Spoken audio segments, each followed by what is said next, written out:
بالله من الشيطان الرجيم بسم الله الرحمن الرحيم يا أيها الذين آمنوا أطيعوا الله ورسوله ولا تولوا عنه وأنتم تسمعون ولا تكونوا كالذين قالوا سمعنا وهم لا يسمعون إن شر الدواب عند الله صم البكم الذين لا يعقلون ولو علم الله فيهم خيرا لأسمعهم ولو أسمعهم لتولوا وهم معرضون يا أيها الذين آمنوا استجيبوا لله وللرسول إذا دعاكم لما يحييكم واعلموا أن الله يحول بين المرء وقلبه وأنه إليه تحشرون واتقوا فتنة لا تصيبن الذين ظلموا منكم خاصة واعلموا أن الله شديد العقاب صدق اللہ۔ عزیز ساتھیوں، تمام حمد و ثنا، تعریف و توصیف اس رحیم و کریم رب کے لیے، اس کا رحم اور کرم ہر سو وسیع۔ اس کے بعد لاکھوں کروڑوں درود و سلام اس نبی مہرباں پر جنہوں نے اللہ رب العزت سے حق کو پا کر ہم تک حق پہنچانے کا حق ادا کیا۔ عزیز ساتھیوں، نامہ پارہ ہے، سورہ انفال ہے، اور سورہ انفال کی ہم نے 19 آیات پڑھ لی۔ گزشتہ آیات بینات میں ہم یہ پڑھ اور سن آئے ہیں۔ اللہ رب العزت نے فرمایا کہ جو مومن کام کرتا ہے ایمان اور یقین کے ساتھ، اس کے پیچھے اللہ کی طاقت اور قوت شامل حال ہوتی ہے۔ اس نے فرمایا کہ میدان بدر کے اندر تم لوگوں نے قتل نہیں کیا، وہ اللہ نے ان کا قتل عام کیا۔ فرمایا کہ میرے محبوب صلی اللہ علیہ وسلم نے مٹھی پر مٹی دشمنوں پر پھینکی تھی، وہ انہوں نے نہیں، ان کے رب نے پھینکی۔ یعنی کہ اللہ رب العزت مومن کے کام کو اپنا کام بتاتے ہیں۔ کیوں؟ اس لیے کہ مومن جو اللہ اور اس کے رسول کے لیے حق کے لیے کھڑا ہو جاتا ہے، پھر اللہ رب العزت اس کی مکمل اس کی ہیلپ اور مدد کرتے ہیں۔ اور ساتھ ہی فرمایا کہ جو میدان بدر کا معرکہ تھا، یہ اہل ایمان کے لیے سخت آزمائش کا معاملہ ہے، اور اس میں آسان طریقے سے اہل ایمان کامیاب ہے۔ یہ تو معاملہ تھا اہل ایمان کے ساتھ۔ کفار کے ساتھ معاملہ یہ تھا کہ ان کی ساری تدبیروں کو اللہ نے الٹ کے رکھا۔ وہ جو فتح کی امید لیے آئے تھے اور وہ سمجھ رہے تھے کہ ہم حق پر ہیں اور یہ اہل ایمان باطل پر ہیں، اللہ رب العزت دیکھ لو فتح یاب کون ہو، تم خود اندازہ کر لو سچائی اور حق کا راستہ کس کے ساتھ۔ پھر یہ قیامت تک کے لیے اصول بتا دیا، وَإِن تَعُودُوا نَعُدْ، جب بھی کفر اسلام کے مخالف آئے گا، اللہ فرماتے ہم بھی پلٹ کر آئیں۔ گویا کہ اس آیت کے حصے میں اللہ اہل ایمان کو حوصلہ دے رہے ہیں، جب اب حق کے علم لے کر کھڑے ہو گئے اور باطل کے مقابل ڈٹ جاؤ گے تو گویا کہ وہ اللہ کی مدد تمہاری پشت پر ہوگی۔ اس کے بعد فرمایا کبھی بھی ایسا نہیں ہوگا تمہاری کثرت اسلام کے مقابل اور تمہاری طاقت و قوت اسلام کے مقابل کبھی تمہارے کام نہیں آئے گی، کیونکہ اللہ اہل ایمان کے ساتھ۔ آج بھی ہم دیکھ رہے ہیں کشمیر کا معاملہ ہو یا فلسطین کا، برما اراکان کا معاملہ ہو یا الجزائر، فلپائن کا معاملہ ہو یا دنیا میں کسی بھی خطے کا، کہ نقصانات کے باوجود، تکلیفوں کے باوجود اہل ایمان دشمن کے مقابل ڈٹے ہوئے ہیں۔ آخر کیا وجہ ہے؟ سالہ سال سے جد و جہد جاری ہیں، نہ تو اہل ایمان کے قدموں میں کہیں ہلکی سی لغزش آئی ہے اور نہ ہی کسی معاملے کے ان لوگوں نے قدم پیچھے ہٹائے۔ یہ کیا چیزیں ہیں؟ یہ اللہ کی مدد ہے، مظلوموں کے پیچھے اللہ کی حمایت کا اعلان ہے۔ آئیے یہ تھی گزشتہ آیات، آج کا سبق آیت نمبر 20 سے شروع ہو رہا ہے۔ اس میں دیکھیے اللہ رب العزت نے کیا احکامات بتائے۔ فرمایا اعوذ باللہ من الشیطان الرجیم، یا ایھا الذین آمنوا، اہل ایمان، اطیعوا اللہ ورسولہ، اطاعت کرو اللہ کی اور اس کے رسول کی، ولا تولوا عنہ، اور نہ پھرو اس سے، وانتم تسمعون، جبکہ تم سن رہے ہو۔ یہاں پر ایک اہم بات بتائی کہ اہل ایمان کا یہ کام ہے جب اللہ اور اس کے رسول کا حکم سن لیں، ان کے کانوں تک بات پہنچ جائے تو بس پھر اس سے منہ موڑنا اہل ایمان کا کام ہے، کیونکہ ان کی زندگی کی بنیاد ہی اطیعوا اللہ و اطیعوا الرسول، اللہ اور اس کے رسول صلی اللہ علیہ وسلم کی اطاعت۔ ہم سے ایک ہی وعدہ لیا گیا اس امت مسلمہ سے کہ تمہیں اللہ اور اس کے رسول صلی اللہ علیہ وسلم کی اطاعت کرنی ہے۔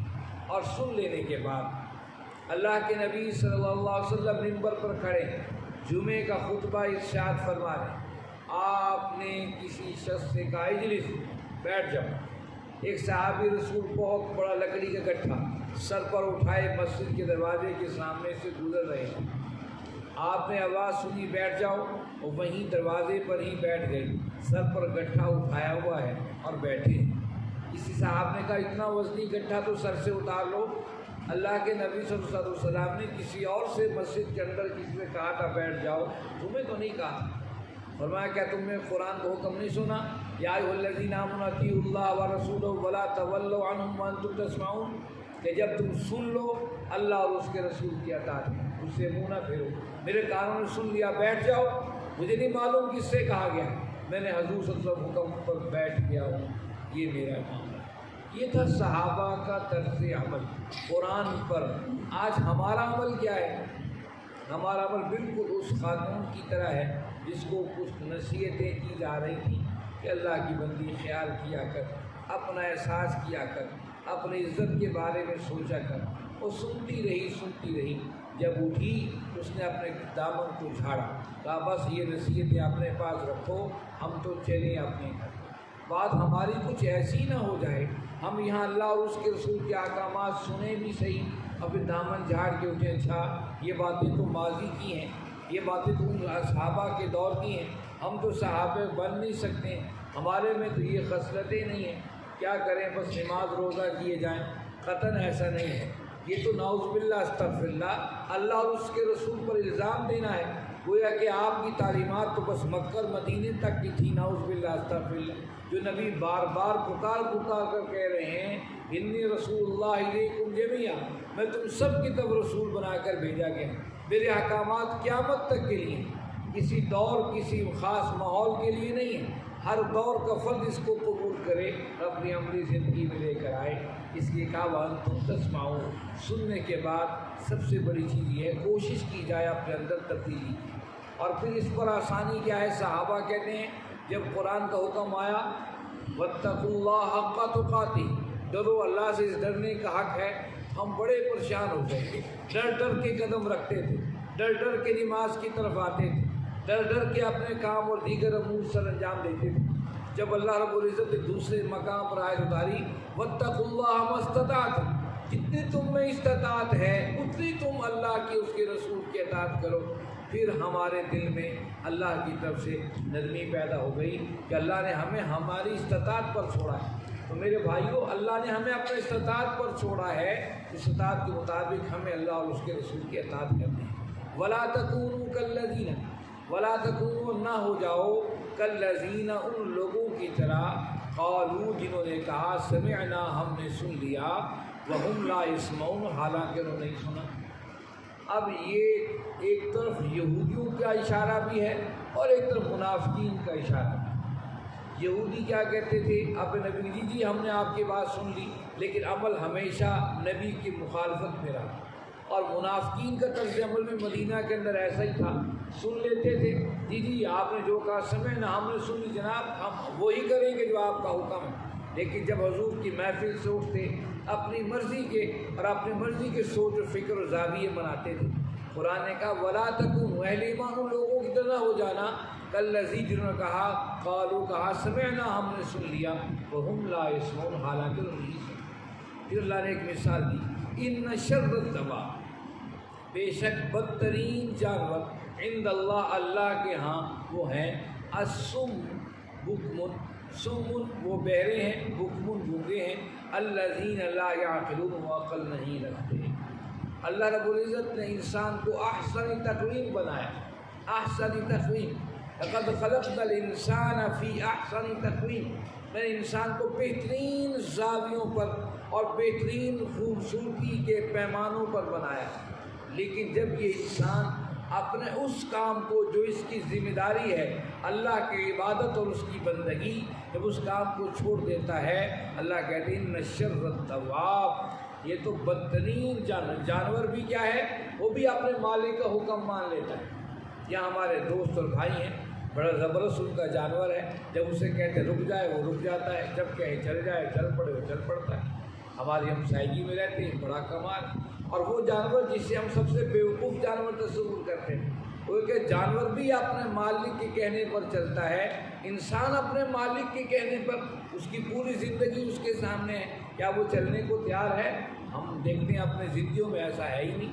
ان شر الدواب، اللہ نے کہا بدترین جانور، جانور بھی مانتے ہیں مالک کی بات، لیکن ایسا جانور ہے جو مانتا ہی نہیں۔ شر وہ جانوروں سے بدتر ہے اللہ کے ہاں سم البکم، کہ وہ بات سننے کے لیے کان تو ہیں لیکن بہرے ہیں، حق بات کہنے کے لیے زبان تو ہے پر وہ گونگے ہیں، اور ساتھ وہ عقل نہیں رکھتے۔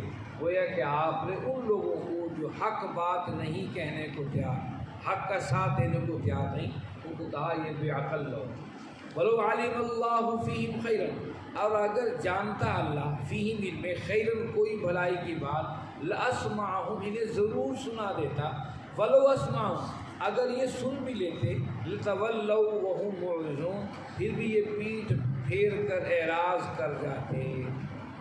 اللہ نے فرمایا کہ اللہ جانتے ہیں خیر کس میں، اور اگر یہ خیر جس میں ہوتی ہے وہ سن لیتا ہے، جس میں خیر نہیں وہ سن بھی لے تو انسنائی ہے۔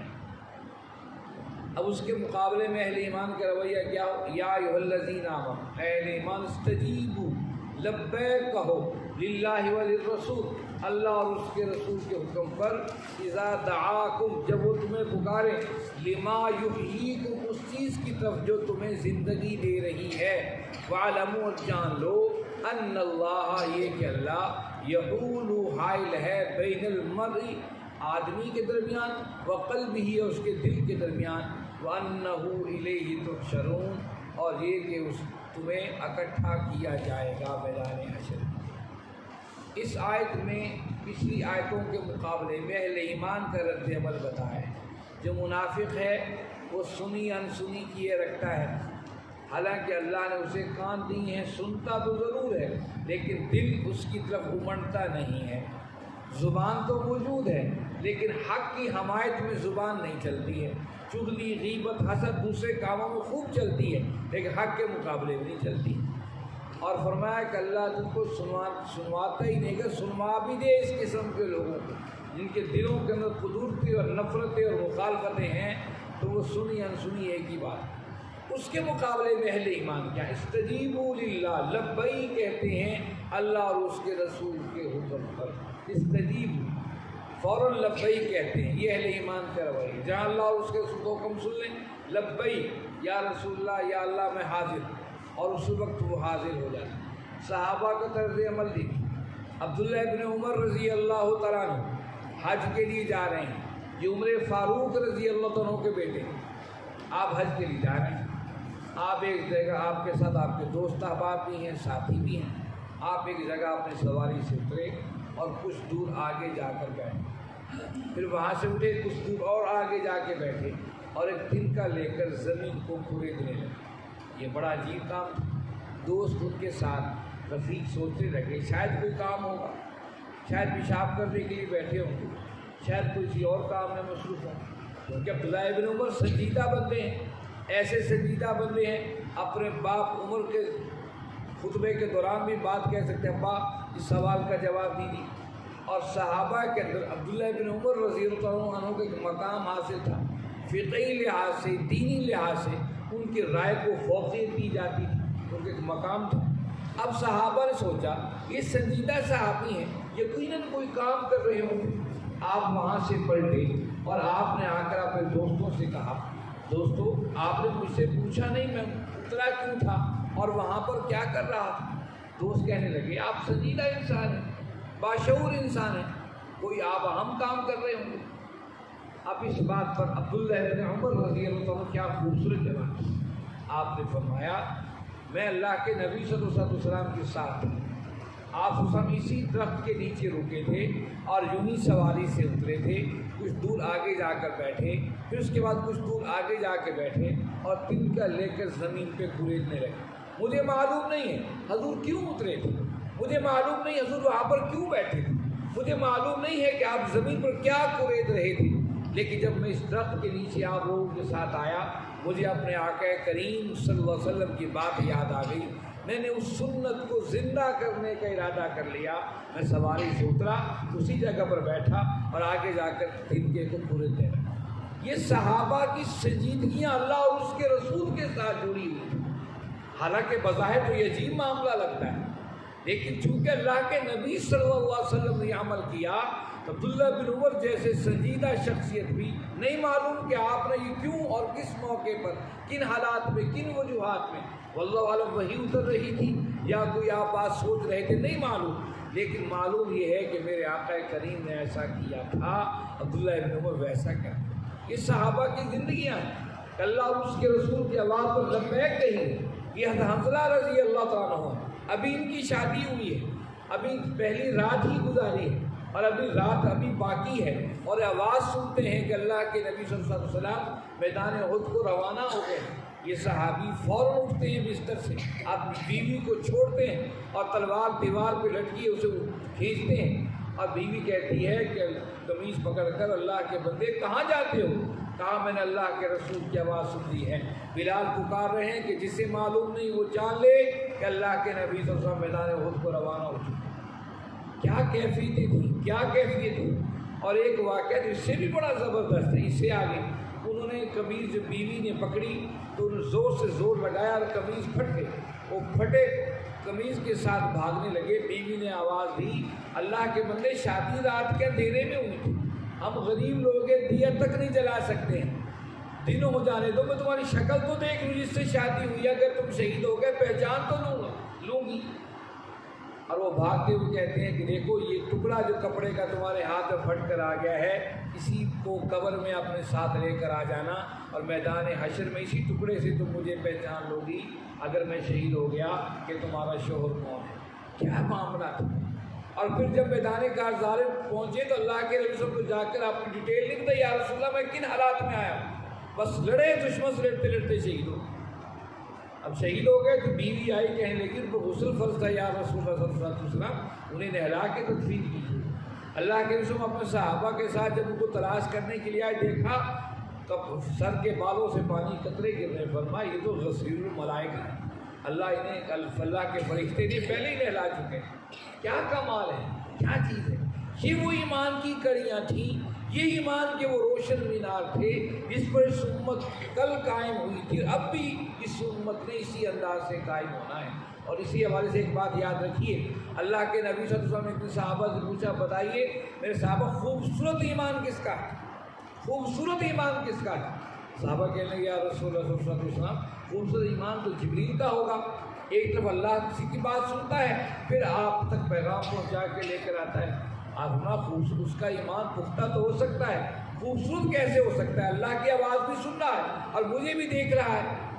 صحابہ کہنے لگے یا رسول اللہ پھر ہمارا ایمان خوبصورت ہے، ہم اپنی نگاہوں سے آپ کو دیکھ رہے ہیں، آپ کو اٹھتا بیٹھتا دیکھ رہے ہیں، آپ کی ہر اداؤں کو دیکھ رہے ہیں۔ آپ نے فرمایا تمہارا ایمان خوبصورت کیسے ہو سکتا ہے؟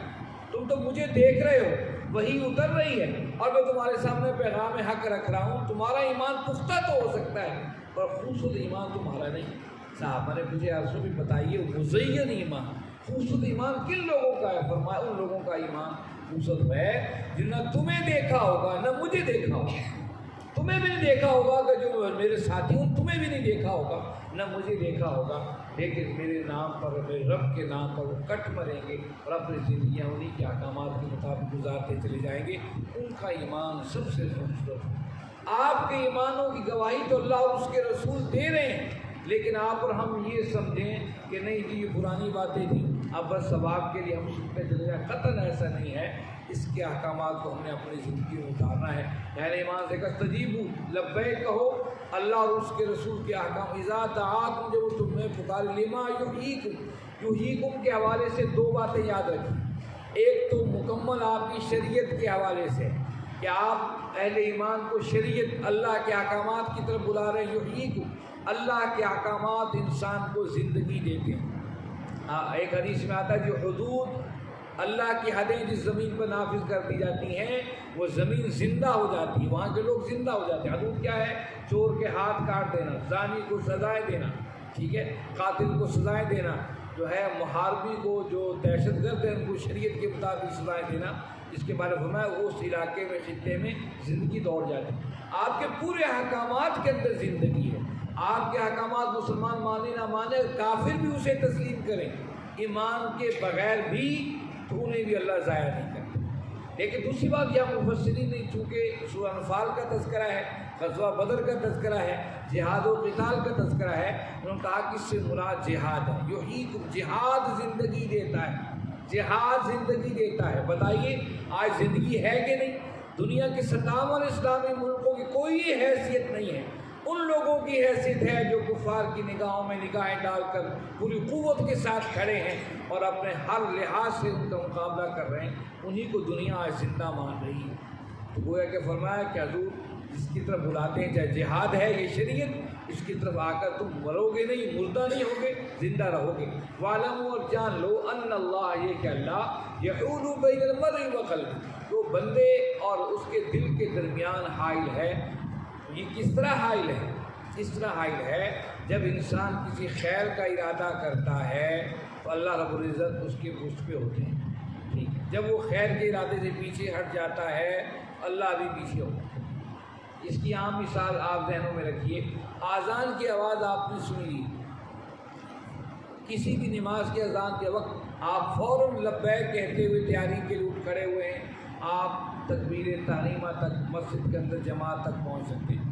اگر آپ نے اس کو سستی کرے اچھا ذرا یہ میں کام کر لوں اور یہ کر لوں، آپ کبھی بھی تکبیر تحریمہ تک نہیں پہنچ سکتے۔ اس کا آپ اپنی تجربہ کر کے دیکھیں۔ ایک تو اللہ اور اس کے رسول کی پکار ہے اور پھر یحول بین المرء وقلبہ، اللہ دل بندہ کے دل اور اس کے بندے کے درمیان حائل ہیں۔ اگر نیکی کا ارادہ کرتا ہے تو وہ اللہ رب العزت کے ساتھ ہیں، اور نیکی کا ارادہ نہیں کرتا تو پھر اللہ رب العزت پھر اس کو اس کی حال پہ چھوڑ دیتے ہیں۔ وَأَنَّهُ إِلَيْهِ تُحْشَرُونَ اور یہ کہ تم سب کو پلٹ کر آنا ہے میدان حشر کی طرف۔ وَاتَّقُوا اور ڈرو فِتْنَةً اس فتنے اور آزمائی سے لَا تُصِيبَنَّ الَّذِينَ جو صرف نصیب نہیں ہوگا ظالموں کا منکم تم میں سے، خاصۃً صرف۔ وَاعْلَمُوا اور جان لو ان اللہ شدید العقاب یہ کہ اللہ کے پکڑ بڑی سخت۔ اس آیت میں فرمایا کہ دیکھو جو آزمائش جو فتنے معاشروں میں برپا ہوتے ہیں وہ صرف کافروں کے لیے نہیں ہوتے ہیں، جب ایک آزمائش اور فتنہ برپا ہو جاتا ہے اس میں اہل ایمان بھی رگڑے جاتے ہیں، مسلمان بھی رگڑے جاتے ہیں۔ اس لیے کہا کہ یاد رکھو جو بھی فتنہ یا آزمائش ہوگی وہ صرف ظالموں کے لیے نہیں ہوگی، وہ خصوصی طور پہ اس میں اہل ایمان کے اندر بھی آئیں۔ اس طریقے سے آپ دیکھ لیجئے کہ اگر اہل مکہ یا دیگر جو لوگ جہاں پر جو انہیں ہجرتوں کا حکم دیا اگر انہوں نے ہجرتیں نہیں کی، اگر کافروں کے ساتھ وہ پھنسے تو ان کو بھی تکلیفیں پہنچی، انہیں بھی تکلیفیں پہنچیں گی۔ اور دنیا کے اندر جہاں جہاں کہیں بھی ایسی مشکلات حالات آئی ہیں وہاں پر کافروں کے ساتھ وہاں پر رہنے والے مسلمانوں بھی اس آزمائش کے ساتھ گزریں. یہ نہیں کہ کافروں پر عذاب ہوگا تو وہاں کے رہنے والے مسلمان بچ جائیں گے، ایسا نہیں. اس لیے فتنے اور آزمائش سے بچتے ہوئے خیر کے راہی بنے اور ان علاقوں سے نکل جائیں. وَاعْلَمُوا، اور جان لو، ان اللہ شدید العقاب، یہ کہ اللہ کی پکڑ بڑی سخت ہے. اللہ پکڑنے پہ آتا ہے تو پھر وہ کسی کو نہیں چھوڑتا، ہاں وہ کلمہ کو مسلمان ہو یا کافر، اس کی پکڑ بڑی سخت ہے. لیکن اس کی رحمتیں ہیں، وہ فوراً نہیں پکڑتا، آہستہ آہستہ ان قوموں اور لوگوں کو پکڑتا ہے. اس طریقے سے اللہ ہمیں ڈھیل دیے چلے جا رہے ہیں. اگلی آیت یہ بڑی اہمیت کی حامل اس لحاظ سے ہے، اس آیت کا اور ہمارے پاکستان کے ساتھ بڑا گہرا تعلق ہے. انشاءاللہ یہ ہفتے کو اس کا تذکرہ ہوگا اللہ نے چاہا. اللہ رب العزت سے دعا ہے، اللہ رب العزت آپ اور ہم سب کو سمجھنے اور اس پر عمل کرنے کی توفیق عطا فرمائیں. وآخر دعوانا الحمد للہ رب العالمین، والصلاۃ والسلام علی سیدنا